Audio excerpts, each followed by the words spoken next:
Cette vidéo pour donner une astuce pour ne pas se mélanger entre antécédent et image quand on a une fonction.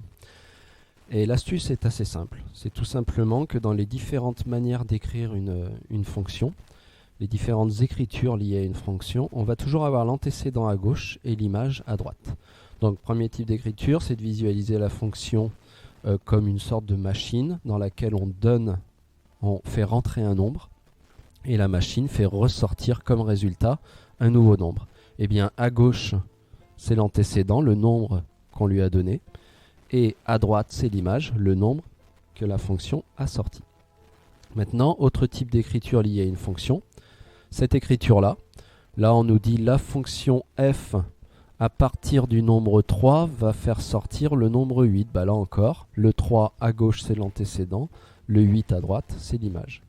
Autre écriture, on dit que l'image à droite, ça se note f de x quand la valeur que l'on ne connaît pas c'est x, mais si cette valeur c'est 3, on a par exemple f de 3 égale 8, cette écriture veut dire qu'on a fait rentrer le nombre 3 dans cette machine et qu'elle a fait ressortir le nombre 8. Là encore dans cette écriture-là, le 3 à gauche c'est l'antécédent, le 8 à droite c'est l'image. Ensuite, dernier type d'écriture, là c'est quand on va nous demander de placer des points pour faire ce qu'on appelle une représentation graphique dans un repère. On va avoir l'axe horizontal, l'axe vertical, et le point va avoir deux nombres pour qu'on puisse le placer, qu'on appelle les coordonnées.